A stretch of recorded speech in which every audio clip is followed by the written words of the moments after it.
Welcome back now with the kids on summer holidays. I know, it's great, isn't it? Lots of parents are wondering how to keep our little ones occupied. Yes, we're looking at some arts and crafts this morning that might help on those rainy days a little. Vanessa Scott Hayward joins us. Vanessa, you have lots of props and ideas here that my children would love. I'm sure yours would too. There would be some mess. Where do we start? Well, we're going to start with some monoprinting this morning, and you are going to do this project, and I'm going to teach you how to do it. Okay. Well done, monoprinting is a really simple project, and it only needs a couple of materials, and they're mostly things you might have in your house anyway. So we have... So what's monoprinting? Monoprinting, it's a form of printing, so it's like printmaking, but it's mono, which is once, so you just do it, you paint out your paint, and then it only makes one piece of art, so it's a once-off, and that's why it's called monoprinting. Very good. Okay. So you need the cotton bud. You need a plastic surface. Once it's a flat plastic surface, I've given you a vegetable tray here. I'm doing special. As well. Yes. And some acrylic paint. So the thicker the paint, the better, because if it's too thin, it won't work as well. And you only want a small little bit of paint. So if you're doing it with young kids, put the paint out for them. Otherwise they would squirt the whole thing. Yeah, exactly. So control less is definitely more with this project. Isn't it? Just a little perspex. Yeah, and this is actually from like a cheap picture frame I picked up in a shop, and I just cut it to size, and it works. So what are we going to do?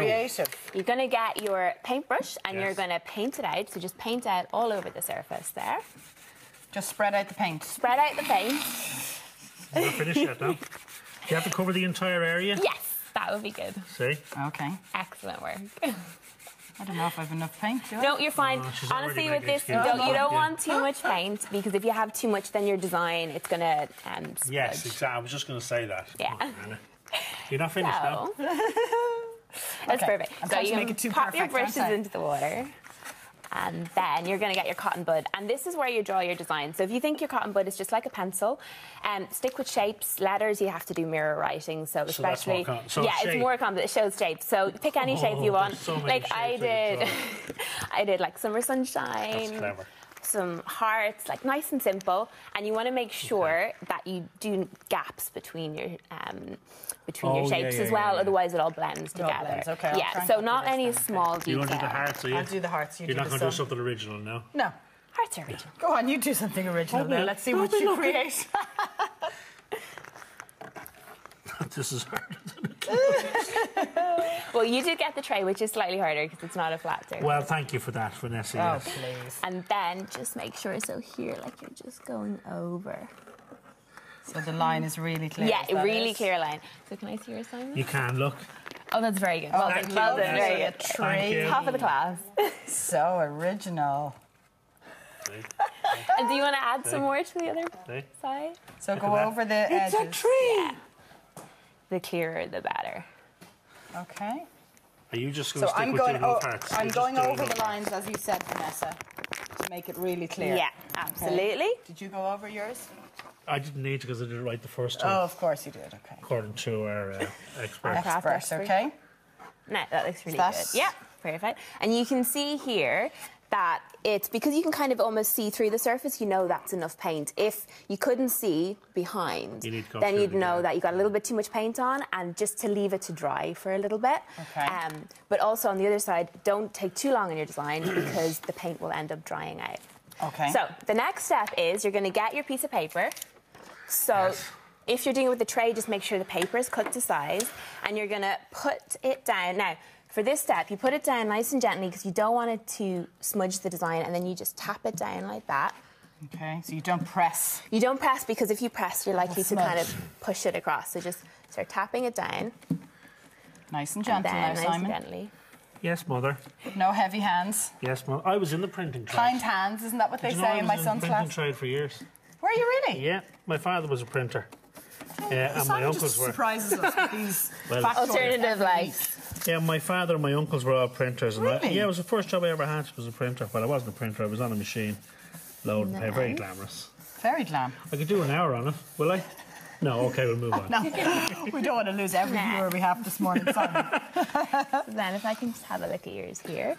So then you start to... Yes, but that's part of the effect, isn't it, Vanessa? Yeah, we're going to have a textured effect. A textured effect, thank you.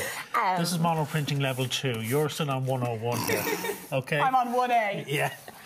Right. Now, so then it's time for the grand reveal, and this is where you hope it works out. Okay. No, So I'll let you guys do it. Pressure. So just get the corner of your page and pull it up gently. It's like a Van Gogh. Woo! Well done. What's that supposed To to be? reveal your designs. Oh, isn't that nice? So Now, which can we one's show better? viewers at home? Hold on. Which one's better? Okay, there's mine. I think yours is more impressionist. Where I'm more, it's a realism kind of thing. Yours is more rustic. I think so, yeah. But you can see mine on the chocolate That's box good fun, though. I can see how children Yeah, would, and honestly, would have once fun. kids know how to do it, they'll just go on and create more and more. And it's something that you can leave the kids doing by And if themselves. they want to go on and do their own names, only you have to do it backwards and tips and Backwards, that. yeah, Okay. exactly. And it might help with their What letters you in the can do alphabet. is get put it up to a window and just trace out the name, and then you just turn it over and you have the mirror writing. Okay. So if you're doing it on a plastic sheet, you can just have it underneath, and then they can just copy it through. What's next? So next up is We just file this. just Yeah, Over behind the move this to couch the with everything side. else. thank you, lovely. So next up, we're going to make some peg creatures. This is a really great, like, rainy day afternoon project, and it's great for younger kids. They can make them Oh, they make them talk, look. Yeah, they can make them talk. So you can have like storytelling time. They can do characters of books or films or reading, anything like that. It's a Pac-Man. Pac-Man. Yes, it is. It is a Pac-Man. My little fella'd love that now. So the tools required for this? The tools the are pegs? a timber peg, some card, and some markers. Again, super simple. You're going to have them at home. Timber pegs, you want to use timber because otherwise the glue won't stick to it. Okay. So the first thing that you're going to do is you get your piece of card and you make your circle. I'm going to use sellotape just to trace around it, because then you get a circle. The only thing with the circle is you just need to make sure that the circle is, if I can just get that peg there, is the length or Very longer good. than Of the circle, your okay. peg. Okay?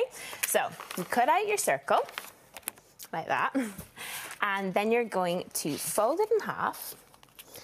And then you have, so at that halfway line is where you're going to have the split. mouth open up, and you can draw. So I'm just going to do really, really simple. You can get as here. creative as you like with Oh, it. totally, yeah. You can, be heads. they could make it something, a character. They can make a character from their own imagination. They could, like, think of a whole story behind it. If you got Very a play good. date, Yeah. doing kids' parties during the summer, Yeah, this we're would be killed for brilliant. time, Vanessa. Yeah, of course. So you gotta make our Pac-Mans quickly here, honey boy. So, you cut it in half. So here's one I've done earlier. Brilliant. Then you have little strips of card that you stick down to your pegs. So just fold it over, stuck down. And here they are here. Attaches Done. the back-a-rama. Touches there. Then you just get some glue. Oh my days, what Oh, was this is where it gets messy. that? Yeah. Put a bit of glue down here. And then you're going to making sure that you're sticking Melt the it, mouth yeah. on the right Going way. the right direction. Exactly. My lads would love that. They And would, then- actually. They would. And the supplies that you need are fairly Opens up. basic. Really basic. Again, I've kept it really simple. Where's the best place to pick up all these bits and bobs? Supermarkets, your local art supply store. Honestly, like, most art supply stores are going to have something like Yeah. this. Marvellous. Thank you, Brilliant. Vanessa. Thank you. Oh, that's it. Good fun.